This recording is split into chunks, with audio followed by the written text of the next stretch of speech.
وَلَقَدْ يَسَّرْنَا الْقُرْآنَ لِلذِّكْرِ فَهَلْ مِن مُّدَّكِرٍ۔ الحمد لله رب العالمين والصلاة والسلام على أشرف الأنبياء والمرسلين، أما بعد، فأعوذ بالله من الشيطان الرجيم من همزه ونفخه ونفثه. بسم الله الرحمن الرحيم. رب اشرح لي صدري ويسر لي أمري واحلل عقدة من لساني يفقه قولي.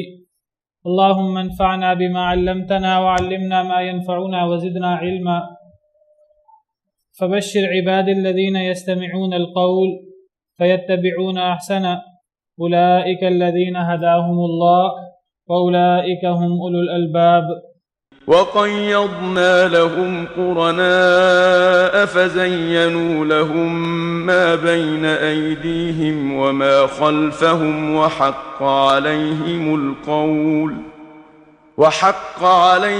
الْقَوْلُ فِي قَدْ خَلَتْ مِن قَبْلِهِم مِّنَ الْجِنِّ وَالْإِنسِ إِنَّهُمْ كَانُوا خَاسِرِينَ. وَقَالَ الَّذِينَ كَفَرُوا لَا تَسْمَعُوا لِهَذَا الْقُرْآنِ وَالْغَوْا فِيهِ لَعَلَّكُمْ تَغْلِبُونَ. فَلَنُذِيقَنَّ الَّذِينَ كَفَرُوا عَذَابًا شَدِيدًا وَلَنَجْزِيَنَّهُمْ أَسْوَأَ الَّذِي كَانُوا يَعْمَلُونَ. ذَلِكَ جَزَاءُ أَعْدَاءِ اللَّهِ النَّارُ لَهُمْ فِيهَا دَارُ الْخُلْدِ جَزَاءً بِمَا كَانُوا بِآيَاتِنَا يَجْحَدُونَ. وَقَالَ الَّذِينَ كَفَرُوا رَبَّنَا أَرِنَا اللَّذَيْنِ أَضَلَّانَا مِنَ الْجِنِّ وَالْإِنسِ نَجْعَلْهُمَا تَحْتَ أَقْدَامِنَا لِيَكُونَا مِنَ الْأَسْفَلِينَ. أعوذ بالله من الشيطان الرجيم. بسم الله الرحمن الرحيم.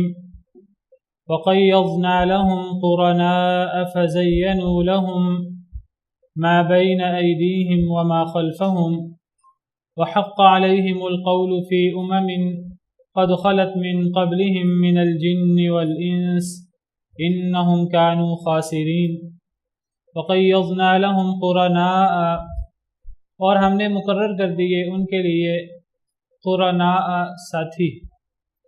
قرناء قرین کی جمع ہے، اور قرین ساتھی کو کہتے ہیں جو ساتھ رہتا ہو، جو ملتا جلتا رہتا ہو، اس کو قرین کہتے ہیں عربی زبان میں. قرنا ملنے کو کہتے ہیں، تو قرین ملنے والا ساتھی. تو قرناء اس کی جمع ہے. اللہ فرماتے ہیں ہم نے ان کے لیے ساتھی مقرر کر دیے. فَزَيَّنُوا لَهُم مَّا بَيْنَ أَيْدِيهِمْ وَمَا خَلْفَهُمْ، تو انہوں نے مزین کر دیا ان کے لیے، یعنی ان کے ساتھیوں نے ان کے لیے مزین کر دیا، خوبصورت بنا دیا. ما بین ایدیہم وما خلفہم، جو ان کے دونوں ہاتھوں کے درمیان تھا. دونوں ہاتھوں کے درمیان یہ لفظی معنی ہے ما بین ایدیہم کا، اور بامحاورہ طور پر اس کا مفہوم جو ان سے پہلے. ہم نے ان کے ساتھی مقرر کر دیے جن ساتھیوں نے ان کے لیے خوبصورت بنا دیا جو ان سے پہلے تھا، جو ان سے آگے تھا، جو ان سے پہلے تھا، یعنی ماضی کی باتیں. وما خلفہم، اور جو ان کے پیچھے تھا، یعنی جو ان کے بعد آنے والا تھا، یعنی مستقبل کی باتیں. وحق علیہم القول، اور حق ہو گئی ان کے اوپر بات. میں پہلے بتا چکا ہوں کہ اس صورت کے شروع سے کفار مکہ، قریش، مشرکین، ان کا ذکر ہے، اور جو ان کے مشہور غلط عقائد تھے ان کی تردید ہے، اور ان کو دعوت دی جا رہی ہے کہ تم لوگ اپنے کفر و شرک پر برقرار نہ رہو، بلکہ تمہارے حق میں بہتر یہی ہے کہ تم ایمان لے آؤ اللہ رب العالمین پر، اللہ رب العالمین کی وحی پر، قرآن پر، اللہ رب العالمین کے مقرر کردہ رسول صلی اللہ علیہ وسلم پر. اگر تم ایمان نہیں لاؤ گے تو پھر تمہارا حال ویسا ہی ہوگا جیسے پچھلی قوموں کا ہوا، خاص طور پر قوم عاد اور قوم سمود کا۔ اور پھر ہم نے کل پڑھا کہ جو لوگ اس کے باوجود اللہ رب العالمین کے احکامات پر عمل نہیں کرتے، اللہ کے دشمن بنے رہتے ہیں، تو قیامت کے دن ان کے عذاب ہی ان کے خلاف گواہی دیں گے، اور ایسے لوگوں کا ٹھکانہ جہنم ہے۔ اب اللہ تعالیٰ انہی کافروں کے بارے میں فرما رہے ہیں کہ کافر لوگ اپنے کفر پر اتنی ڈٹائی سے کیوں جمے رہتے ہیں، ان کو سمجھ کیوں نہیں آتی؟ بعض باتیں تو بڑی کلیئر ہوتی ہیں، بڑی واضح ہوتی ہیں۔ مسلمان جب اللہ رب العالمین کی آیات کو پڑھتے ہیں، قرآن کو پڑھتے ہیں، نبی کریم صلی اللہ علیہ وسلم کے فرمانات سنتے ہیں، اس کائنات کی وسعتوں پر اور جب غور کرتے ہیں تو انہیں اللہ رب العالمین کی قدرتیں نظر آتی ہیں اور وہ ایمان لے آتے ہیں۔ تو یہ بدبخت، یہ کفار، یہ مشرکین، یہ ہر نشانی دیکھنے کے باوجود بھی ایمان کیوں نہیں لاتے؟ اللہ رب العالمین فرماتے ہیں وَقَيَّضْنَا لَهُمْ قُرَنَاءَ، ہم نے مقرر کر دیے ان کے لیے دوست، فَزَيَّنُوا لَهُمْ مَا بَيْنَ أَيْدِيهِمْ وَمَا خَلْفَهُمْ، ان دوستوں نے ان کے لیے خوبصورت بنا دیا جو ان سے آگے ہے اور جو ان کے بعد ہے۔ اللہ فرماتے ہیں اصل میں ہم نے ان کے ایسے ساتھی بنا دیے ہیں، شیطان، انسانوں میں سے بھی اور جنوں میں سے بھی، شیطانوں میں سے بھی ہم نے ان کے ایسے ساتھی بنا دیے ہیں، وہ ساتھی انہیں گمراہ کیے رکھتے ہیں۔ وہ ساتھی انہیں کیوں گمراہ کرتے ہیں؟ کیونکہ یہ خود ہدایت نہیں چاہتے۔ جب یہ خود ہدایت نہیں چاہتے تو پھر جو بندہ راہ حق سے بھٹکتا ہے پھر اللہ اس کو مزید بھٹکا دیتے ہیں، پھر اللہ اس کو مزید گمراہ کر دیتے ہیں۔ نُوَلِّهِ مَا تَوَلَّى وَنُصْلِهِ جَهَنَّمَ، پھر وہ جہاں پھرنا چاہتا ہے ہم اسے وہیں پھیر دیتے ہیں۔ وَنُصْلِهِ جَهَنَّمَ، اور اس کا ٹھکانہ جہنم ہے۔ وَسَاءَتْ مَصِيرًا، بہت برا ٹھکانہ ہے۔ کس کے بارے میں آیت ہے؟ کہ جو جہاں جانا چاہتا ہے ہم اسے وہی لے جاتے ہیں۔ یہ آیت کریمہ اس شخص کے بارے میں ہے جو جس کے سامنے ہدایت واضح ہو جائے، وہ ہدایت واضح ہونے کے باوجود بھی ہدایت کو اختیار نہ کرے۔ وَمَن يُشَاقِقِ الرَّسُولَ مِن بَعْدِ مَا تَبَيَّنَ لَهُ الْهُدَى، جو رسول کی مخالفت کرے اس کے بعد کہ اس کے لیے ہدایت واضح ہو گئی۔ وَيَتَّبِعْ غَيْرَ سَبِيلِ الْمُؤْمِنِينَ، اور مومنوں کے رستے کو چھوڑ کر اوروں کے رستے کی پیروی کرے تو اس کی کیا سزا ہے؟ نُوَلِّهِ مَا تَوَلَّى، اللہ فرماتے ہیں جہاں وہ جانا چاہتا ہے ہم اس کا رخ وہی کر دیتے ہیں۔ اللہ رب العالمین، اصل میں ہم نے کل بھی پڑھا کہ جیسا کوئی شخص اللہ رب العالمین کے ساتھ گمان رکھتا ہے، اللہ رب العالمین اس کے ساتھ ویسا ہی معاملہ کرتے ہیں۔ کوئی اللہ کے ساتھ اچھا گمان رکھے گا، سمجھے گا کہ میرا رب مجھے دیکھ رہا ہے، اور نیک عمل کرنے کی کوشش کرے گا، گناہوں سے بچنے کی کوشش کرے گا، اللہ اس کے ساتھ اچھا معاملہ کریں گے۔ اور جب کوئی شخص اللہ رب العالمین کے بارے میں برا گمان رکھتا ہے، ایسا برا گمان جو اسے تباہ کر ڈالتا ہے کہ جی اللہ تو ہمارے اعمال سے باخبر ہی نہیں ہے، تو پھر ایسا شخص کے عمل بھی برے ہوتے ہیں اور پھر اس کے ساتھ معاملہ بھی برا ہوتا ہے۔ تو جو لوگ اللہ کے قریب ہونا چاہتے ہیں اللہ انہیں اپنے سے مزید قریب کرتے ہیں، وہ اللہ کی طرف چل کر آتے ہیں، اللہ ان کی طرف دوڑ کر آتے ہیں۔ حدیث مبارکہ میں ہے وہ اللہ کی طرف ایک قدم آتے ہیں، اللہ ان کی طرف دو قدم، وہ چل کر آتے ہیں، اللہ دوڑ کر ان کی طرف آتے ہیں۔ لیکن اس کے بالمقابل جو لوگ اللہ سے دور بھاگنا چاہتے ہیں، حق کو قبول نہیں کرنا چاہتے، اللہ انہیں اپنے سے مزید دور کر دیتے ہیں، اور اللہ ان کے اوپر شیطانوں کو اور اللہ ان کے اوپر ایسے لوگوں کو مسلط کر دیتے ہیں کہ وہ انہیں مزید گمراہ کرتے ہیں۔ گویا کہ اللہ کی طرف سے ان کی گمراہی پر مہر لگ جاتی ہے۔ یضل بہ کثیرا ویہدی بہ کثیرا، اسی قرآن کے ذریعے اللہ تعالیٰ بہت سے لوگوں کو ہدایت دے دیتے ہیں، اور اسی قرآن کے ذریعے اللہ بہت سے لوگوں کو گمراہ بھی کر دیتے ہیں۔ اب قرآن کریم میں اللہ رب العالمین نے بڑی بڑی مثالیں، بڑی بڑی ہدایت کی باتیں بیان فرمائی ہیں۔ جو سمجھنا چاہتا ہے اس کو سمجھ آ جاتی ہے، جو نہیں سمجھنا چاہتا وہ اسی مثال سے گمراہ بھی ہو جاتا ہے۔ یہ قرآن کریم میں اللہ اتنا بڑا ہے تو مچھر کی مثال کی کیا ضرورت ہے، یہ مکھی کی مثال کی کیا تک ہے۔ کافر قرآن پڑھتے ہیں اور قرآن پڑھ کے گمراہ ہوتے رہتے ہیں، کیونکہ وہ قرآن کو پڑھتے ہیں اعتراض کے لیے، اعتراض کرنا ہوتا ہے۔ تو جس طرح اللہ ہدایت دیتے ہیں نیک لوگوں کو، اسی طرح برے لوگوں کو، اپنے دشمنوں کو اللہ ہی گمراہ کرتے ہیں۔ اللہ ہی ہدایت دینے والے ہیں اپنے بندوں کو، اور اللہ ہی گمراہ کرنے والے ہیں اپنے نافرمان لوگوں کو۔ تو اللہ فرماتے ہیں ہم نے مقرر کر دیے ان کے لیے ایسے ساتھی کہ ان ساتھیوں نے ان کے لیے خوبصورت بنا دیا جو ان سے آگے تھا اسے بھی اور جو ان سے پیچھے تھا اسے بھی، یعنی ان کے ماضی کی کاموں کو جو برے کام تھے انہیں بھی ان کے ساتھیوں نے ان کے لیے مزین کر دیا، وہ برے کام تھے ان کے ساتھی انہیں وسوسے ڈالتے رہے کہ تم صحیح کر رہے ہو، تمہارا ماضی بڑا خوبصورت ہے، اور ان کے ساتھیوں نے ان کے جو مستقبل کے کام ہیں، آنے والے کام ہیں، انہیں بھی ان کے لیے خوبصورت بنا دیا، حالانکہ ان کا ماضی بھی برا ہے، ان کا مستقبل بھی برا ہوگا، لیکن اللہ نے ان کے ایسے ساتھی بنا دیے ہیں کہ وہ ساتھی ان کے ماضی اور مستقبل کے کاموں کو ان کے سامنے اچھا بنا کر پیش کرتے ہیں۔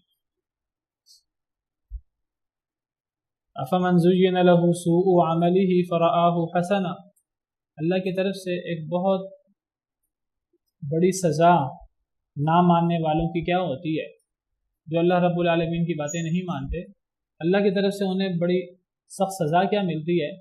أَفَمَنْ زُيِّنَ لَهُ سُوءُ عَمَلِهِ، کہ اس کا برا عمل اس کے لیے مزین کر دیا جاتا ہے، فَرَآهُ حَسَنًا، وہ اپنے برے عمل کو اچھا سمجھنا شروع کر دیتا ہے۔ وہ انسان سمجھتا ہے میں جو کام کر رہا ہوں بڑی اچھا کام کر رہا ہوں، وہ غلط ہوتا ہے، غلطی پر ہوتا ہے، اور اس کی غلطی سب کے سامنے واضح ہوتی ہے کہ وہ غلط کام کر رہا ہے، لیکن ساری دنیا کو وہ کام غلط نظر آ رہا ہے، اسے وہ کام اچھا نظر آ رہا ہے، یہ اللہ کی طرف سے اس کی سزا ہوتی ہے۔ اور ایسا کیوں ہوتا ہے، یہ آیت کریمہ پڑھیں، اور ایک اور آیت کریمہ جو مزید واضح ہے وہ آپ کے سامنے میں رکھتا ہوں۔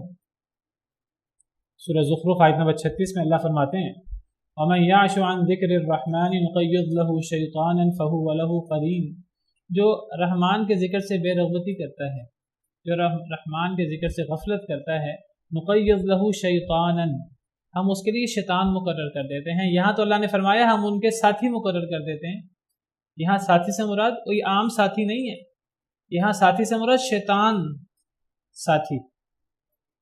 یہ جو اللہ پر ایمان نہیں لاتے تو اب ان کو ہدایت آنی بھی ہوتی ہے تو نہیں آتی، ان کے ساتھی جو اتنے برے ان پر مقرر ہیں، تو ان ساتھیوں سے مراد شیطان ہے جو اللہ کے ذکر سے غفلت کرتا ہے۔ نقیض لہ شیطانا، ہم اس کے لیے شیطان مقرر کر دیتے ہیں، فہو لہ قرین، تو وہ شیطان اس کا ساتھی بن جاتا ہے۔ تو یہاں ساتھیوں سے مراد کون ہوا؟ شیطان۔ اور ضروری نہیں کہ صرف شیطان ہی ہو، اور یہ جن ہی ہو، کچھ شیطان جنوں میں سے ہوتے ہیں، کچھ شیطان انسانوں میں سے بھی ہوتے ہیں،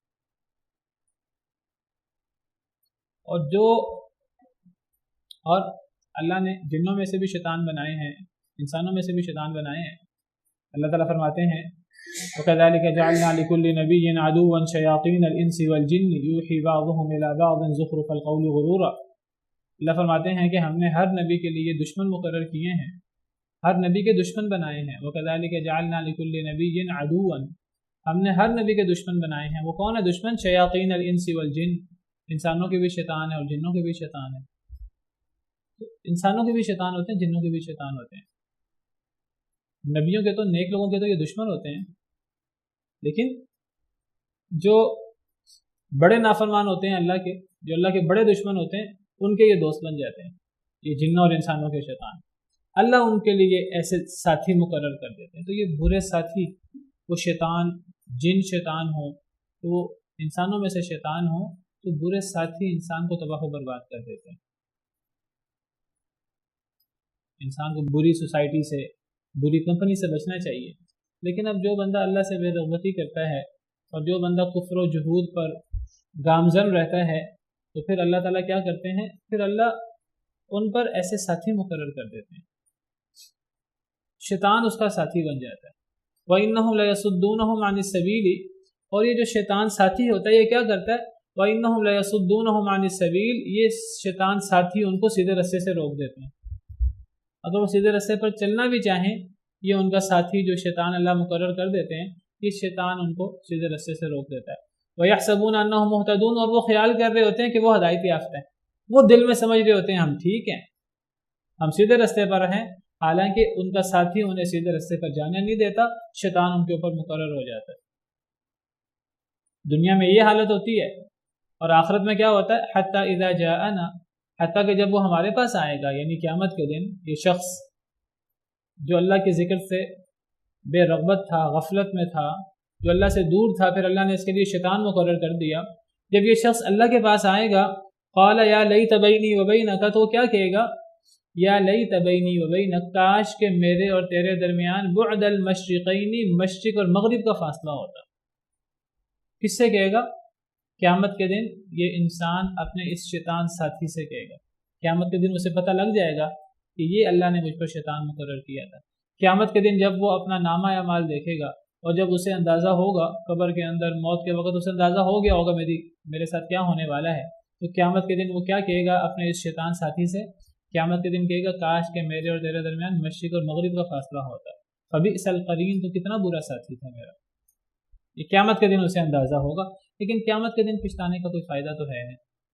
موت کے وقت قبر میں قیامت کے دن پچھتانے کا کوئی فائدہ نہیں ہے۔ یہ پچھتانے کا فائدہ ہے اگر ایک انسان اپنی زندگی میں آخری وقت آنے سے پہلے توبہ کر لے، تب تو فائدہ ہے پچھتانے کا، ورنہ یہ موت کے وقت، یہ قبر میں یا آخرت میں پچھتانے کا کوئی فائدہ نہیں۔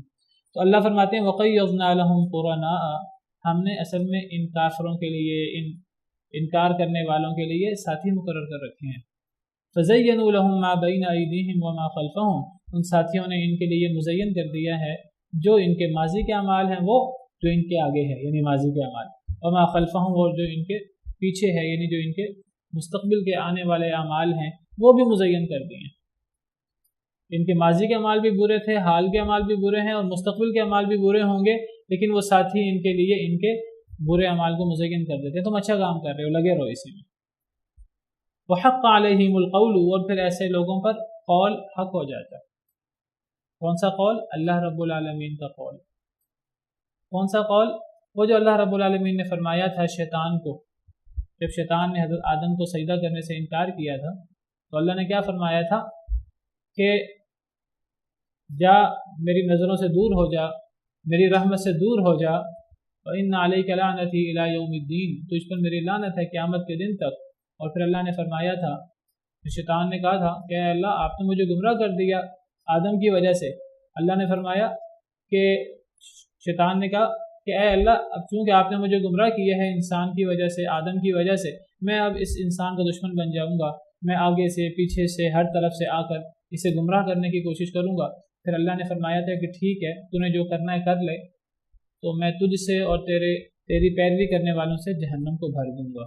لَأَمْلَأَنَّ جَهَنَّمَ مِنْكَ وَمِمَّنْ تَبِعَكَ مِنْهُمْ أَجْمَعِينَ، یہ قول مراد ہے۔ جو اللہ نے شیطان سے فرمایا تھا کہ میں تجھ سے اور تیرے پیروی کرنے والوں سے جہنم کو بھر دوں گا، اللہ فرماتے ہیں وَحَقَّ عَلَيْهِمُ الْقَوْلُ، حق ہو گیا ان پر قول، اللہ کا قول جو اللہ نے شیطان سے فرمایا تھا کہ تو اور تیرے پیروکار جہنم میں جائیں گے، اللہ فرماتے ہیں یہ شیطان کے پیروکار ہیں، تو اللہ کا قول ان پر حق ہو گیا۔ فی امم، یہ ان جماعتوں میں شامل ہیں یہ لوگ، قد خلت من قبلہم من الجن والانس، جو گزر چکے ان سے پہلے جنوں سے اور انسانوں میں سے۔ یہ اللہ نے جن کا ساتھی شیطانوں کو بنا دیا، اور شیطانوں نے ان کے اچھے اور برے اعمال، ان کے برے اعمال ان کے لیے مزین کر دیے ماضی اور مستقبل کے۔ اللہ فرماتے ہیں ان لوگوں پر اللہ کے عذاب کی، جہنم کی بات حق ہو گئی، اور یہ لوگ ان جماعتوں میں شامل ہو گئے، ان امتوں میں شامل ہو گئے جو ان سے پہلے امتیں گزر چکی ہیں، برے لوگوں کی امتیں، برے لوگوں کی جماعتیں گزر چکی ہیں، خواہ وہ انسانوں کی ہوں خواہ وہ جنوں کی ہوں۔ آپ کو پتہ ہے انسان اور جن دو ایسی مخلوقات ہیں جو مکلف ہیں۔ اللہ فرماتے ہیں ان سے پہلے جتنے انسان اور جتنے جن برے گزر چکے ہیں، جہنمی جو ان سے پہلے گزر چکے ہیں، ان کا انجام بھی انہی لوگوں جیسا ہوگا۔ یہ بھی انہی لوگوں میں شامل ہو گئے، یہ بھی ان جماعتوں میں شامل ہو گئے جو ان سے پہلے گزر چکے اللہ کے نافرمان، خواہ وہ جن ہو خواہ وہ انسان ہو، یہ بھی ان لوگوں میں شامل ہو گیا یہ شخص، اور اس پر بھی اللہ کا قول عذاب کا حق ہو گیا۔ انہم کانوا خاسرین، یقیناً وہ خسارہ اٹھانے والے ہیں، ولیعذ باللہ ولیعذ باللہ۔ اس شیطان کا مطلب ہے کہ جو اللہ کا بہت زیادہ نافرمان ہو، نہایت سرکش ہو، اس کو شیطان کہتے ہیں۔ تو یہ سرکش لوگ جنوں میں سے بھی ہیں اور انسانوں میں سے بھی ہیں۔ یہ جو وسوسہ ڈالتا ہے، وسوسہ شیطان بھی ڈالتے ہیں اور انسان بھی ڈالتے ہیں۔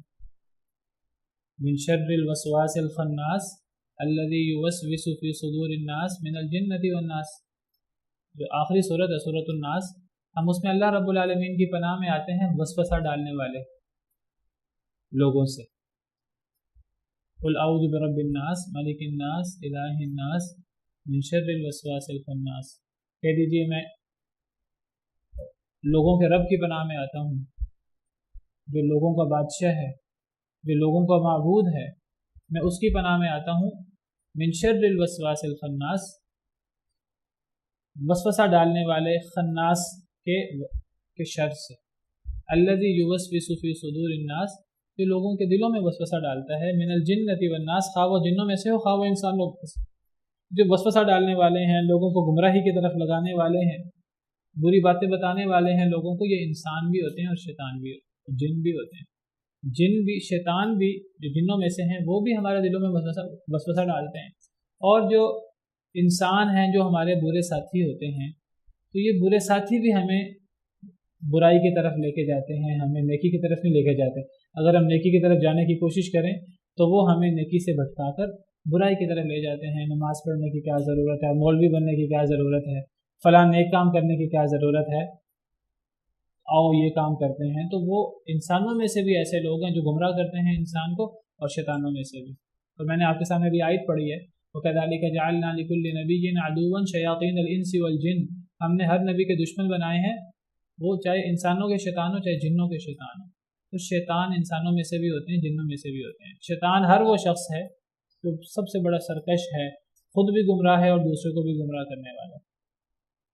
تو اللہ تعالیٰ، جو لوگ اللہ کی آیات کا انکار کرتے ہیں اور انکار کرتے رہتے ہیں، بار بار انہیں اللہ کی طرف سے رہنمائی آتی ہے لیکن وہ اللہ کی رہنمائی پر کان نہیں دھرتے، انکار کرتے رہتے ہیں، پھر ایک وقت آتا ہے کہ اللہ تعالیٰ ایسے لوگوں کے برے ساتھی مقرر کر دیتے ہیں، انسانوں میں سے بھی اور شیطانوں میں سے بھی، جنوں میں سے بھی اور انسانوں میں سے بھی اللہ ان کے برے ساتھی مقرر کر دیتے ہیں۔ پھر وہ ان کے برے اعمال کو ان کے سامنے خوبصورت بنا بنا کر پیش کرتے رہتے ہیں، اور پھر یہ شخص بھی، اس پر بھی اللہ کی عذاب کی بات، جہنم کی بات حق ہو جاتی ہے، اور یہ شخص ان امتوں میں شامل ہو جاتا ہے جو اس سے پہلے گزر چکے ہیں، انسانوں میں سے اور جنوں میں سے، یعنی جہنمی لوگ۔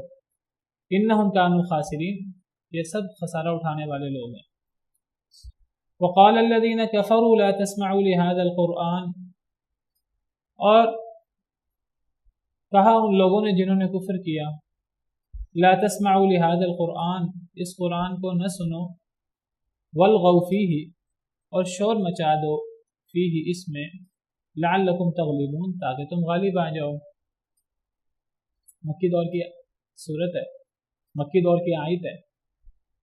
تو مکہ مکرمہ میں نبی کریم صلی اللہ علیہ وسلم نے جب اپنی دعوت کی ابتدا کی، آپ دعوت دیتے تھے لوگوں کو، آہستہ آہستہ لوگ مسلمان ہونا شروع ہوئے، تو کافروں کو بڑی تکلیف ہوتی، کوئی مسلمان ہو جاتا تو کافروں کو بڑی تکلیف ہوتی۔ نبی کریم صلی اللہ علیہ وسلم کی دعوت کا جو طریقہ کار تھا، نبی کریم صلی اللہ علیہ وسلم قرآن پڑھا کرتے تھے۔ کوئی آپ کے پاس آتا، آپ اس کو قرآن پڑھ کے سناتے، آپ جاتے لوگوں کے پاس، ان کے میلوں میں، ان کی محفلوں میں جا جا کر انہیں واعظ کرتے، نصیحت کرتے۔ کس سے واعظ کرتے؟ قرآن سے۔ فذکر بالقرآن من یخاف وعید۔ اور قرآن ایک ایسا کلام تھا کہ جو سنتا تو قرآن کریم میں بہت زیادہ تاثیر ہوتی، قرآن کریم کی تاثیر سے وہ شخص جو ہے نا وہ بچ نہ پاتا، کیونکہ قرآن کریم عربی زبان میں ہے، اور عربی زبان میں انتہا درجے کی فصاحت ہے اس میں۔ تو عرب لوگ جو ہیں وہ قرآن کریم کی تاثیر سے بہت زیادہ متاثر ہوتے، تو بہت سارے لوگ مسلمان ہو جاتے قرآن سن کر۔ پھر نبی کریم صلی اللہ علیہ وسلم کیا کرتے کہ ایک تو آپ جب لوگوں کو دعوت دیتے تو قرآن پڑھتے، کئی دفعہ آپ خانہ کعبہ میں جا کر، مسجد حرام میں جا کر راتوں کو یا دن میں آپ نماز پڑھتے، قرآن پڑھتے، نوافل پڑھتے، تو آپ قرآن پڑھتے اونچی آواز سے، تو قرآن کی تاثیر اتنی تھی کہ کئی لوگ آ کر قرآن سننا شروع کر دیتے۔ جب وہ قرآن سنتے تو قرآن کا اثر ہوتا ان پر، اور جب ان پر قرآن کا اثر ہوتا کئی لوگ مسلمان بھی ہو جاتے۔ تو جب کافروں نے یہ صورتحال دیکھی تو کافر آپس میں کہنے لگے کہ یہ تو قرآن کی بڑی تاثیر ہے، تو یہ تو قرآن کی تاثیر ختم کرنی پڑے گی، اس کے راستے میں کوئی نہ کوئی رکاوٹ کھڑی کرنی پڑے گی۔ تو انہوں نے بڑا غور کیا کہ ہم کیا کریں۔ تو سب سے پہلے جس شخص نے اس مسئلے کا حل نکالا، یہ ان کے نزدیک بہت بڑا مسئلہ تھا کہ لوگوں کو قرآن سے کیسے دور کیا جائے، قرآن سے کیسے متنفر کیا جائے۔ تو سب سے پہلے جس شخص نے اس مسئلے کا حل نکالا، اللہ نے جو شروع کی صورت ہے سورہ مدثر، کہتے ہیں دوسری وحی ہے، تو اللہ نے اسی وحی میں اس شخص کا ذکر کیا ہے، اور اللہ نے اس کا ذکر بڑے ہی ناراضگی کے انداز میں کیا ہے۔ شروع میں اللہ تعالیٰ نے نبی کریم صلی اللہ علیہ وسلم کو مخاطب فرمایا ہے، یا ایھا المدثر قم فانذر وربک فکبر وثیابک فطہر والرجز فاہجر ولا تمنن تستکثر ولربک فاصبر۔ پھر اللہ نے قیامت کا ذکر کیا، اور اللہ نے ذکر کیا اس شخص کا، اس بدبخت کا، جس نے سب سے پہلے قرآن کے بارے میں لوگوں کو ورغلانے کی کوشش کی۔ جب شروع میں لوگ قرآن سنتے تو اتنا متاثر ہوتے کہ وہ سمجھ جاتے کہ یہ انسانی کلام نہیں ہے، یہ اللہ کا کلام ہے، اس سے متاثر ہوتے۔ تو سب سے پہلے جس نے لوگوں کو گمراہ کرنے کی کوشش کی، بعض مفسرین کا خیال ہے اس کا نام ولید بن مغیرہ تھا، بعض کچھ اور بھی نام بیان کرتے ہیں، بہرحال جو بھی تھا اللہ نے اس کا ذکر کیا سورہ مدثر میں۔ فَإِذَا نُقِرَ فِي النَّاقُورِ فَذَلِكَ يَوْمَئِذٍ يَوْمٌ عَسِيرٌ، جب ناقور میں پھونکا جائے گا، یعنی سور میں پھونکا جائے گا، فَذَلِكَ يَوْمَئِذٍ يَوْمٌ عَسِيرٌ، یہ دن بڑا سخت ہوگا، یعنی قیامت کا دن۔ عَلَى الْكَافِرِينَ غَيْرُ يَسِيرٌ، کافروں پر آسان نہیں ہوگا۔ ذَرْنِي وَمَنْ خَلَقْتُ وَحِيدًا، چھوڑ دو مجھے اور جسے میں نے اکیلا پیدا کیا ہے۔ وَجَعَلْتُ لَهُ مَالًا مَمْدُودًا، جس کو میں نے بہت زیادہ مال دیا۔ وَبَنِينَ شُهُودًا، اس کو میں نے بیٹے دیے۔ وَمَهَّدتُ لَهُ تَمْهِيدًا، میں نے اسے ہر نعمت دی۔ ثُمَّ يَطْمَعُ أَنْ أَزِيدَ، پھر وہ امید کرتا ہے میں اسے زیادہ بھی دوں، یعنی قیامت کے دن۔ كَلَّا إِنَّهُ كَانَ لِآيَاتِنَا عَنِيدًا، ہرگز نہیں، وہ تو ہماری آیتوں سے عناد رکھنے والا ہے، ہماری آیتوں کا بڑا مخالف ہے۔ سَأُرْهِقُهُ صَعُودًا، میں تو اسے چڑھنے پر مجبور کر دوں گا، جہنم کے عذابوں میں سے ایک عذاب ہے چڑھنے کا۔ آگے پھر ذکر ہے کہ اللہ تعالیٰ نے کیوں اس کا ذکر اتنی ناراضگی سے کیا ہے۔ إِنَّهُ فَكَّرَ وَقَدَّرَ، اس نے سوچا اور اس نے اندازہ لگایا۔ فَقُتِلَ كَيْفَ قَدَّرَ، یہ تباہ و برباد ہو جائے، اس نے کیسا اندازہ لگایا۔ ثُمَّ قُتِلَ كَيْفَ قَدَّرَ، پھر یہ تباہ و برباد ہو جائے، اس نے کیسا اندازہ لگایا۔ ثُمَّ نَظَرَ، پھر اس نے دیکھا۔ ثُمَّ عَبَسَ وَبَسَرَ، پھر اس نے منہ بسورا اور پھر تیوری چڑھائی۔ فَقَالَ إِنْ هَذَا إِلَّا سِحْرٌ يُؤْثَرُ، کہنے لگا یہ تو ایک جادو چلا آ رہا ہے۔ إِنْ هَذَا إِلَّا قَوْلُ الْبَشَرِ، یہ تو انسانی کلام ہے۔ سب سے پہلے اس نے قرآن کریم کو انسانی کلام قرار دیا۔ جو سب سے پہلا قرآن کا توڑ کرنے کی کوشش کی تو وہ اس شخص نے کوشش کی جس کا سورہ مدثر میں ذکر ہے اور لمبا تذکرہ ہے اس کا۔ تو یہ وہ پہلا شخص تھا کہ سب سے پہلے اس نے کہا اپنے ساتھیوں سے، کافروں سے کہا کہ تم یہ مشہور کر دو کہ یہ جادو ہے، اور تم یہ مشہور کر دو کہ یہ اللہ کا کلام نہیں ہے، انسانی کلام ہے، یہ تو محمد کا کلام ہے، محمد نے اپنی طرف سے بنا لی ہے۔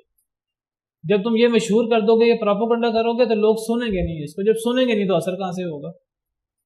قرآن کی تاثیر سے لوگوں کو دور رکھنے کے لیے انہوں نے یہ چال چلی۔ دیکھیں چال چلنے والا، تدبیر پیش کرنے والا ایک ہوتا ہے، پھر باقی لوگ ساتھ مل جاتے ہیں۔ تو وہ جو ایک تدبیر پیش کرنے والا ہوتا ہے یا پیش ہوتا ہے وہ سب کا سرغنہ ہوتا ہے، سب سے زیادہ سزا کا مستحق وہ ہوتا ہے۔ جس طرح جن لوگوں نے حضرت صالح علیہ السلام کی اونٹنی کو پاؤں کاٹے تھے اور اس کو ہلاک کیا تھا، تو ان کا بھی ایک سرغنہ تھا۔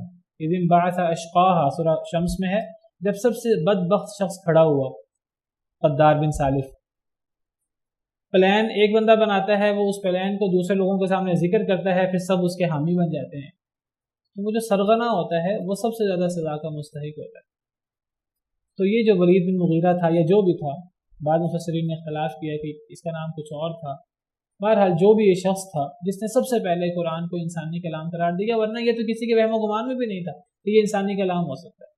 یہ تو صرف ایک سوچی سمجھی سازش کے تحت اس کو انسانی کلام قرار دیا گیا، صرف عام سادہ لوگوں کو قرآن سے دور رکھنے کے لیے، ورنہ سادہ لوگ جو قرآن کو سنتا قرآن سے متاثر ہو کر ایمان لے آتا۔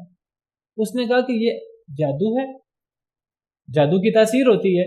اس نے کہا اس کی تاثیر ہے تو یہ اس کو جادو مشہور کر دو اور یہ مشہور کر دو کہ یہ اصل میں جادو ہے اور یہ انسانی کلام ہے، یہ مشہور کر دو.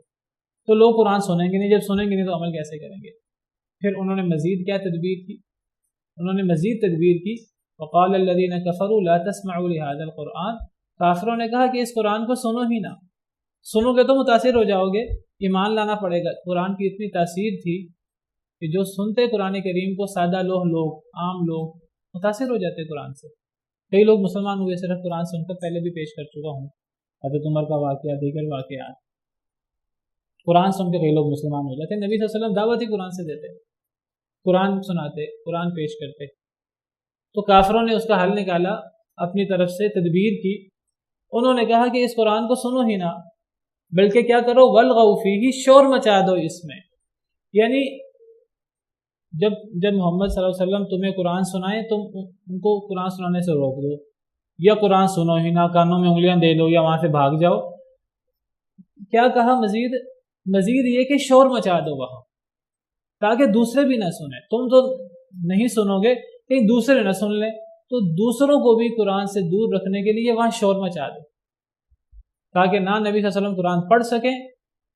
تم شور مچا دو گے، وہ قرآن پڑھ بھی نہیں سکیں گے، کوئی دوسرے بھی نہیں سن سکیں گے، نہ تم سن سکو گے نہ دوسرے سن سکیں گے. تم قرآن کے اس سحر سے تم محفوظ ہو جاؤ گے. تو یہ کافروں کی ایک نئی تدبیر، ایک نئی چال.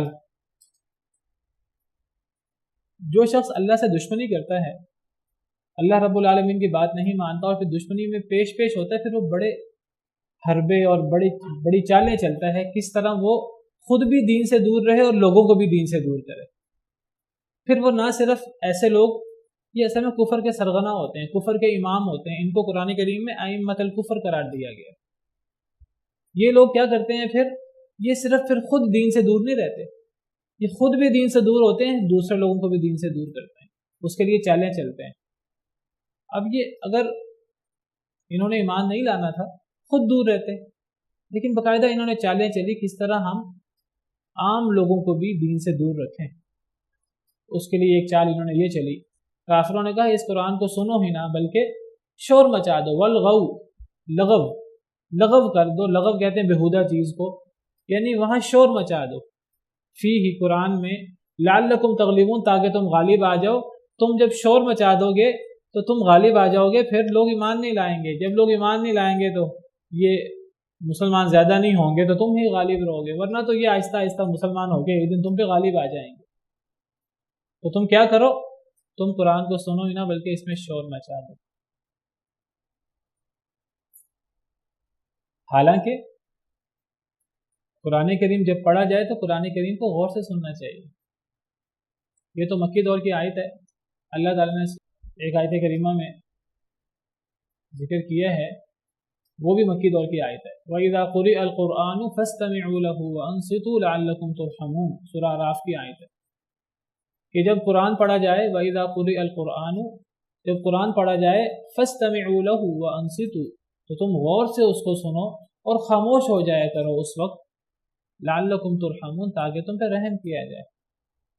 تو اللہ نے مسلمانوں کو، ایمان لانے والوں کو نصیحت کی کہ ایمان والوں کا کام کیا ہے کہ جب قرآن پڑھا جائے تو ایمان والے اس وقت خاموش ہو جایا کریں، وہ قرآن کو غور سے سنا کریں.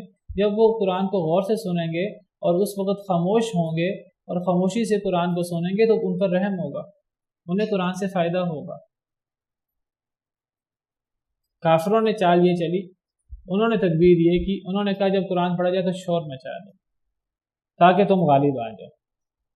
تو اب جو کافروں کے ساتھی ہیں، جو کافروں کے طور طریقے پر چلتے ہیں، جب قرآن پڑھا جاتا ہے تو وہ پھر قرآن کے سننے کی پرواہ نہیں کرتے. وہ قرآن پڑھا جا رہا ہے اور وہ اپنے لہو و لعب میں مگن رہتے ہیں، وہ اپنے شور و غوغا میں مگن رہتے ہیں. اور جو اللہ کی ماننے والے ہیں، جو ایمان والے ہیں، وہ کیا کرتے ہیں، جب قرآن پڑھا جاتا ہے تو وہ خاموش ہو جاتے ہیں اور وہ اس کو غور سے سنتے ہیں. جس طرح جنوں کی جماعت آئی تھی ایک، اللہ نے قرآن میں ذکر کیا، جن یہاں سے گزرے، نبی کریم صلی اللہ علیہ وسلم جو ہے فجر کی نماز پڑھا رہے تھے، قرآن پڑھ رہے تھے بڑا خوبصورت. سب سے خوبصورت جو تلاوت ہوتی ہے وہ نبی کی ہوتی ہے. حدیث مبارکہ میں آتا ہے کہ اللہ تعالیٰ کسی آواز پر اس طرح کان نہیں لگاتے جس طرح اللہ نبی کی آواز پر کان لگاتے ہیں جب نبی قرآن پڑھ رہا ہو۔ حدیث مبارکہ کا مفہوم ہے، اللہ کسی بات کو اتنی توجہ سے نہیں سنتے مگر اس بات کو کہ جب نبی قرآن پڑھے، جب اللہ تعالیٰ سنتے ہیں کہ نبی قرآن پڑھ رہا ہے، پھر اللہ تعالیٰ کان لگاتے ہیں، پھر اللہ تعالیٰ اس کو غور سے سنتا ہے۔ نبی کریم صلی اللہ علیہ وسلم جو ہیں وہ قرآن پڑھ رہے تھے فجر کی نماز میں، جنوں کی جماعت گزری، کافر تھے، وہ مومن نہیں تھے۔ جب انہوں نے قرآن کو سنا تو بڑا متاثر ہوئے، کہنے لگے کہ خاموش ہو جاؤ۔ سورہ احقاف میں اللہ نے اس واقعے کا ذکر کیا۔ اللہ فرماتے ہیں وَإِذْ صَرَفْنَا إِلَيْكَ نَفَرًا مِنَ الْجِنِّ، سورہ احقاف آیت نمبر 29۔ جب ہم نے پھیر دیا آپ کی طرف جنوں کی ایک جماعت کو، یستمعون القرآن، وہ قرآن کو غور سے سن رہے تھے، وہ وہاں سے گزر رہے تھے، جب انہوں نے تلاوت سنی نبی کریم صلی اللہ علیہ وسلم کی تو وہاں رک گئے، قرآن کو غور سے سننے لگے۔ فلما حضروہ، جب وہ حاضر ہوئے، قالوا انصتوا، انہوں نے کہا خاموش ہو جاؤ۔ جو نیک دل لوگ ہوتے ہیں، جو قلب سلیم کے مالک لوگ ہوتے ہیں، جو اللہ کی ماننے والے ہوتے ہیں، تو جب قرآن پڑھا جاتا ہے تو وہ پھر خاموش ہو جاتے ہیں، اس وقت پھر وہ غور سے سنتے ہیں۔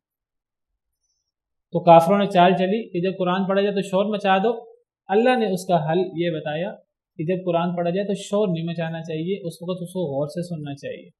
اب یہاں ایک مسئلہ پیدا ہوتا ہے، بعض لوگوں نے یہاں سے ایک مسئلہ اخذ کیا، ایک فقہی مسئلہ نماز کا، کہ جب نماز پڑھی جا رہی ہو، نماز میں امام صاحب قرات کر رہے ہوں جہری، اب مقتدی کو اس قرآن کو غور سے سننا چاہیے۔ قرآن میں بھی اللہ کا حکم ہے اور احادیث مبارکہ میں بھی اللہ کا حکم ہے، جب قرآن کریم پڑھا جائے تو اس کو غور سے سنو۔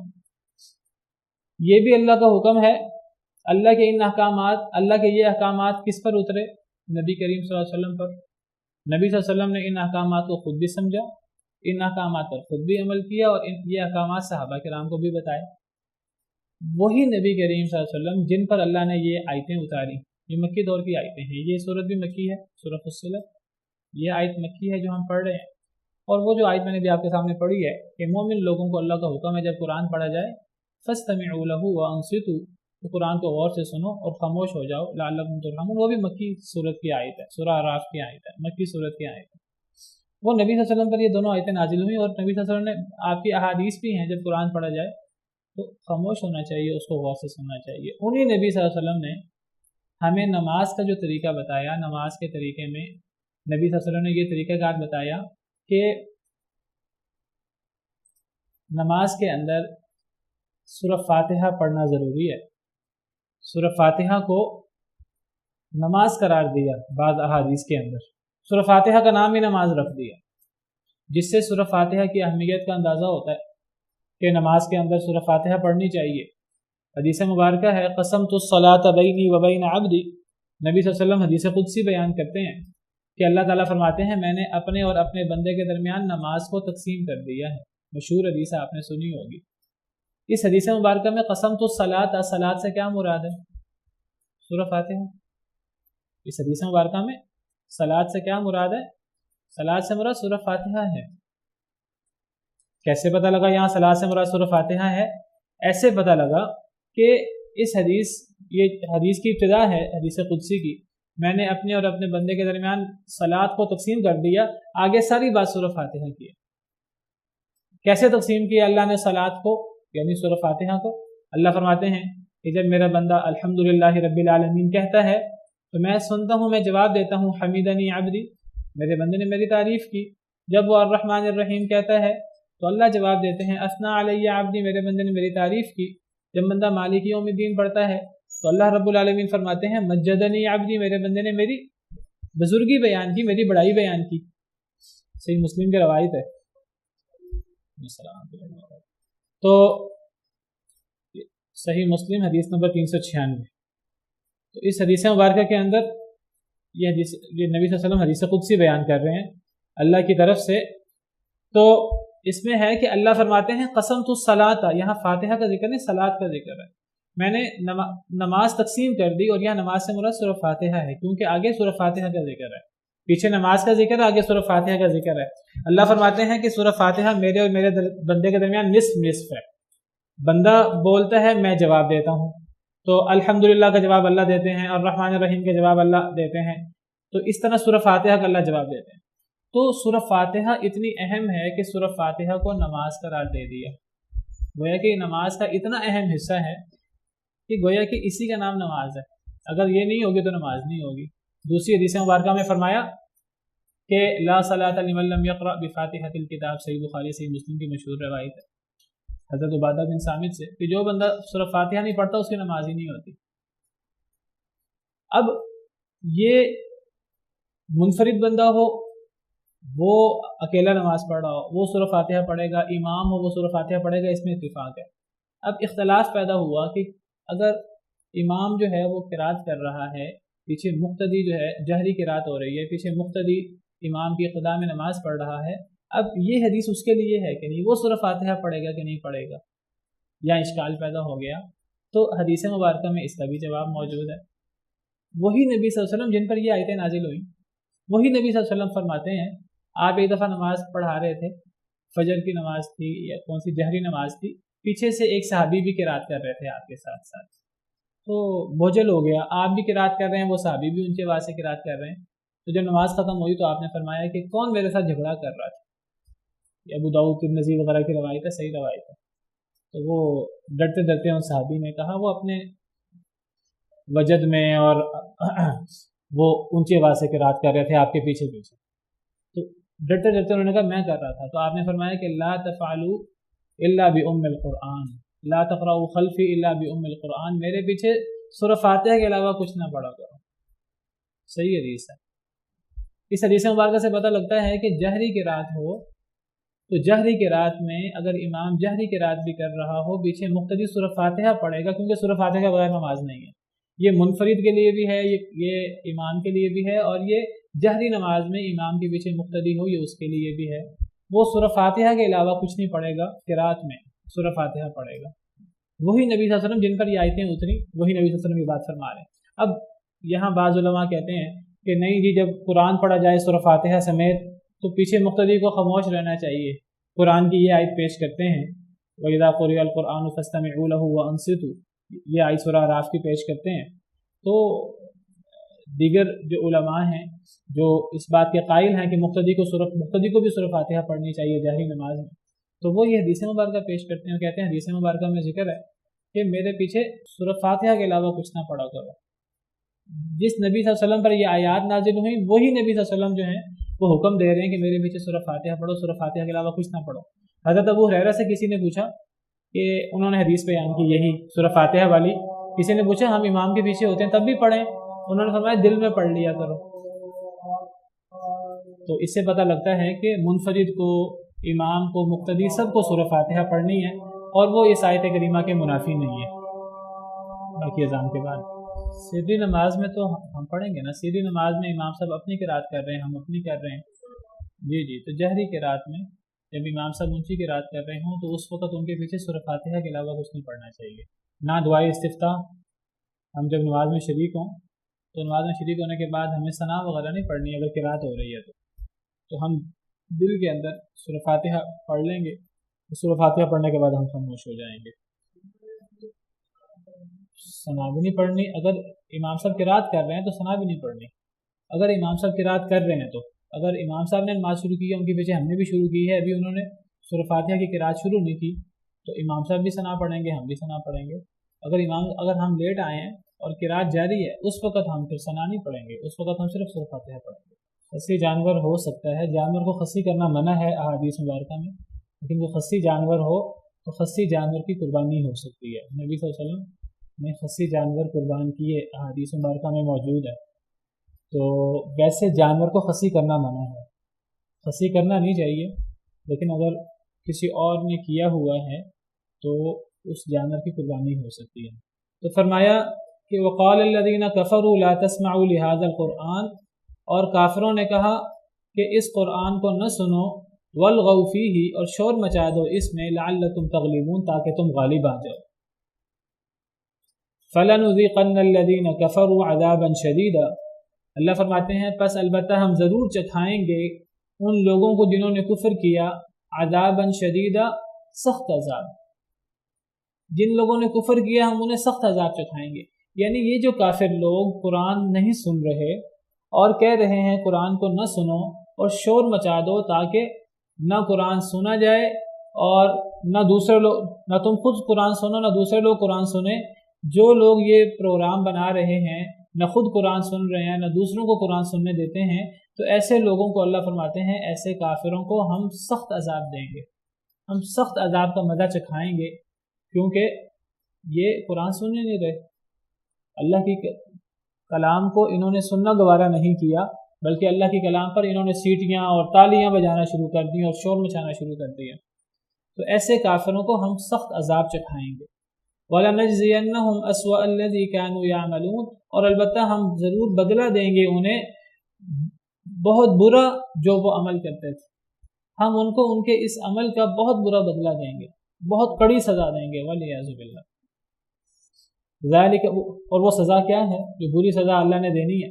ذَلِكَ جَزَاءُ أَعْدَاءِ اللَّهِ النَّارُ، یہ بدلہ ہے اللہ کے دشمنوں کا، کیا ہے؟ النار، آگ، اور یہ آگ وقتی نہیں ہمیشگی کی، اور یہ آگ دنیاوی آگ نہیں ہے، یہ آخرت کی آگ دنیا کی آگ سے 70 گنا زیادہ سخت، 70 گنا زیادہ شدید گرم۔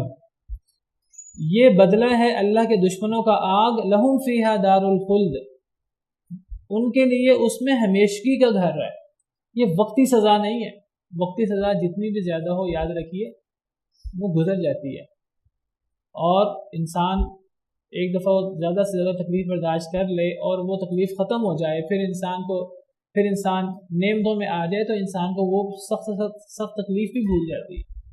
اگر ایک انسان اللہ معاف کرے، اللہ نہ کرے دنیا کے اندر اگر جل جائے آگ کے اندر، تو جب قیامت میں انسان جنت میں چلا جائے گا انشاءاللہ تو اسے دنیا کی تکلیف بھول جائے گی۔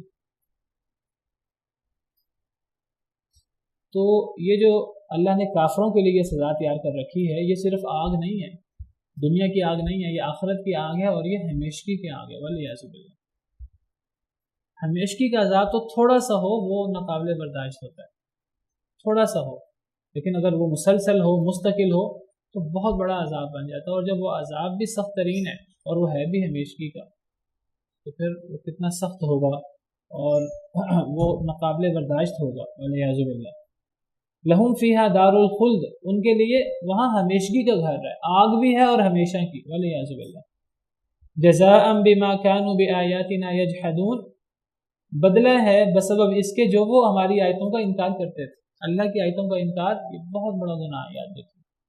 بعض دفعہ لوگ اس کو بڑا گناہ نہیں سمجھتے، اللہ کی آیت سن لی، غور ہی نہیں کیا، توجہ ہی نہیں کی، انکار کر دیا، علی الاعلان انکار کر دیا، یہ توجہ ہی نہیں کی۔ یہ بدلہ ہے ان لوگوں کا اس وجہ سے جو وہ ہماری آیتوں کا انکار کرتے تھے، وَلِعِيَاذُ بِاللَّهِ۔ وَقَالَ الَّذِينَ كَفَرُوا رَبَّنَا أَرِنَا الَّذَيْنِ أَضَلَّانَا مِنَ الْجِنِّ وَالْإِنسِ، اور کہیں گے وہ لوگ جنہوں نے کفر کیا، یعنی قیامت کے دن وہ کہیں گے ربنا، اے ہمارے رب، ارینا، دکھا دیجئے ہمیں، الذین، وہ دونوں، الذین تثنیہ ہے، کافر لوگ کہیں گے اے ہمارے رب ہمیں دکھا دیں، الذین، وہ دو لوگ، اضلانا، جن دونوں نے ہمیں گمراہ کیا، من الجن والانس، جنوں میں سے اور انسانوں میں سے۔ جب قیامت کے دن کافر لوگ اپنا انجام دیکھیں گے، آگ ان کے سامنے ہوگی، وہ آگ کے کنارے کھڑے ہوں گے، تو اس وقت وہ شدید خوفزدہ ہوں گے اور وہ شدید غصے میں ہوں گے ان لوگوں کے بارے میں جنہوں نے انہیں گمراہ کیا۔ کنہوں نے گمراہ کیا؟ ابھی ہم نے پیچھے پڑھا کہ شیطان گمراہ کرتے ہیں، انسانوں کے شیطان، جنوں کے شیطان۔ تو قیامت کے دن کافر اب کیا کہیں گے؟ وہ ان لوگوں کے بارے میں شدید غصے میں ہوں گے، اور وہ کیا کہیں گے؟ وہ کہیں گے اے ہمارے رب ہمیں ذرا وہ دو لوگ دکھا تو دیجئے کہ جنہوں نے ہمیں گمراہ کیا، جو انسانوں میں سے تھے، جو جنوں میں سے تھے، ہمیں ذرا دکھا دیجئے، ہم کیا کریں گے؟ نجعلہما تحت اقدامنا، ہم کر دیں گے ان دونوں کو اپنے قدموں کے نیچے، ہم آج انہیں قدموں تلے روند دیں گے، ہم انہیں قدموں کے نیچے روند کر ہم انہیں جو ہے وہ ان سے اپنے نفرت کا اور دشمنی کا اظہار کریں گے۔ ہم تو ان کے دشمن ہیں، ہم تو ان کی وجہ سے آج جہنم کے کنارے کھڑے ہیں، ہم تو اس کی وجہ سے، ان کی وجہ سے گمراہ ہوئے ہیں۔ تو اے اللہ ہمیں ذرا وہ دکھا دیں وہ کون لوگ ہیں جنہوں نے ہمیں گمراہ کیا، جنوں میں سے اور انسانوں میں سے، ہم انہیں اپنے قدموں تلے رون دیں گے، ہم انہیں کر دیں گے اپنے قدموں کے نیچے، لیکونا من الاسفلین، تاکہ وہ دونوں ہو جائیں سب سے ذلیل لوگوں میں سے، تاکہ وہ سب سے ذلیل ہو جائیں۔ اے اللہ ذرا ایک دفعہ دکھا دیں وہ کدھر ہے، وہ دو لوگ ہمیں دکھا دیں جنوں اور انسانوں میں سے جنہوں نے ہمیں گمراہ کیا۔ کون دو لوگ ہیں جو انسان کو گمراہ کرتے ہیں؟ جنوں میں سے شیطان یا شیطان کے چیلے، اور انسانوں میں سے جو برے ساتھی انسان کو گمراہ کرتے ہیں۔ بعض مفسرین سیدنا علی رضی اللہ عنہ وغیرہ سے مروی ہے کہ وہ فرماتے ہیں کہ جن سے مراد تو جنوں میں سے گمراہ کرنے والا تو شیطان ہوا، اور انسانوں میں سے گمراہ کرنے والا، وہ کہتے ہیں کہ انسانوں میں سے جو سب سے زیادہ گمراہ کرنے والا انسانوں کو وہ ہے قابیل، حضرت آدم کا وہ پہلا بیٹا جس نے سب سے پہلے قتل کیا تھا۔ دنیا کے اندر دو بڑے گناہ ہیں، ایک کفر و شرک، یہ شیطان کرواتا ہے انسان سے، اور ایک قتل و غارت، لڑائی جھگڑا۔ تو اس کی ابتدا اگرچہ وسوسہ اس کا بھی شیطان نے ڈالا تھا، اس کی ابتدا قابیل نے کی تھی، حضرت آدم کے دونوں بیٹوں میں سے ایک بیٹے نے۔ تو جو بھی قتل کرے گا دنیا میں اور آخرت میں سزا کا مستحق ہوگا، تو وہ کہے گا اے اللہ یہ قتل جس نے پہلا قتل کیا تھا ذرا دکھائے مجھے وہ کون ہے، میں اس کو اپنے قدموں تلے روننا چاہتا ہوں۔ جو کفر و شرک کرنے والا ہوگا وہ کہے گا اے اللہ تعالیٰ مجھے ذرا شیطان دکھائیے جس نے مجھے گمراہ کیا، میں اس کو قدموں تلے روننا چاہتا ہوں۔ وہ کافر لوگ کہیں گے اے ہمارے رب ہمیں دکھا دیں وہ دو لوگ جنہوں نے ہمیں گمراہ کیا جنوں میں سے اور انسانوں میں سے، نجعلہما تحت اقدامنا، ہم انہیں قدموں تلے رون دیں گے، لیکونا من الاسفلین، تاکہ وہ دونوں ہو جائیں سب سے نچلوں میں سے۔ اے اللہ آپ ان کو سب سے نچلوں میں سے کر دیں، اے اللہ ان کو جہنم کے سب سے نچلے گڑھے میں کر دیں۔ آپ کو پتہ جہنم میں گھڑے ہیں، جنت کے تو درجات ہیں بلند، ہر اوپر کا درجہ پہلے درجے سے بہتر ہے، اور جہنم میں درکات ہیں، گھڑے ہیں، ہر نیچے کا گھڑا اوپر کے گھڑے سے زیادہ سخت، زیادہ تکلیف دہ ہے، اور سب سے زیادہ سخت جہنم کا گھڑا کون سا ہے؟ جو سب سے نیچے ہے، اور منافق کو سب سے نچلے گڑھے میں ہوں گے۔ ان المنافقین فی الدرک الاسفل من النار۔ تو گویا کہ کافر لوگ اللہ سے دعا کریں گے اے اللہ ٹھیک ہے اب ہم گمراہ تو ہو گئے، اب ہم جہنمی تو ہو گئے، اب ہم تو جہنم میں جا ہی رہے ہیں، اے اللہ جو لوگ سبب بنے ہیں ہمارے اس جہنم میں جانے کا انسانوں اور جنوں میں سے، اے اللہ ان کو ہمیں دکھا دیں، ہم ان کو قدموں تلے رون دیں، اور اے اللہ ان کو جہنم کے سب سے نچلے گڑھے میں ڈالیں۔ گویا کہ وہ خود بھی کہیں گے ہم اپنے غصے کا بھی اظہار کرنا چاہتے ہیں، اور اللہ سے بھی دعا کریں گے اے اللہ ہم ان کی وجہ سے گمراہ ہوئے ہیں، ان کی وجہ سے جہنم میں آئے ہیں، اے اللہ ہمیں تو نے جہنم میں ڈالنا ہی ہے، تو ان کو جہنم کے سب سے نچلے گڑھے میں ڈال، ان کو زیادہ عذاب دے کہ ہم ان کی وجہ سے گمراہ ہوئے ہیں۔ تو دیکھیے اللہ کا کتنا بڑا احسان ہے کہ اللہ نے آخرت کی منظر کشی ہمارے سامنے کر دی ہے، اور یہ واقعات بالکل 100% سچے واقعات ہیں جو قیامت کے دن ہونے ہیں۔ یہ ماضی حال مستقبل اللہ کی مخلوق ہے، جو چیز مستقبل میں ہونی ہے اللہ تعالیٰ اس کو پہلے پیش کر سکتے ہیں، اور یہ اتنے یقینی ہے جیسے کہ ہو چکے، کیونکہ یہ اللہ کی بات ہے اور اللہ کی بات کبھی جھوٹ نہیں ہوتی۔ ومن اصدق من اللہ قیلا ومن اصدق من اللہ حدیثا، اللہ سے سچا کون ہو سکتا ہے؟ تو یہ باتیں جو اللہ نے قرآن میں فرمائی ہیں بالکل 100% سچی، ایسے جیسے کہ ہو چکی۔ تو اللہ نے آخرت کی منظر کشی ہمارے سامنے کر دی ہے، اور جو قرآن پڑھنے والے ہیں وہ قرآن پڑھیں اور اس آخرت کے منظر کو دیکھ کر اپنی اصلاح کریں۔ جو بندہ ان آیات کو پڑھ کر اپنی اصلاح کر لے تو یہ آیتیں اس کے لیے کتنی بڑی رحمت ہیں، اور قرآن کریم ان کے لیے کتنا بڑا اللہ کا انعام ہے، اللہ کی نعمت ہے۔ اللہ سے دعا ہے کہ اللہ تعالیٰ ہمیں کتاب و سنت پر عمل کرنے کی توفیق عطا فرمائے، اور اللہ تعالیٰ ہمیں قیامت کے دن نیک لوگوں میں، اہل جنت میں اللہ بنائے ہمیں۔ سبحان ربک رب العزت عما یصفون وسلام علی المرسلین والحمد للہ رب العالمین۔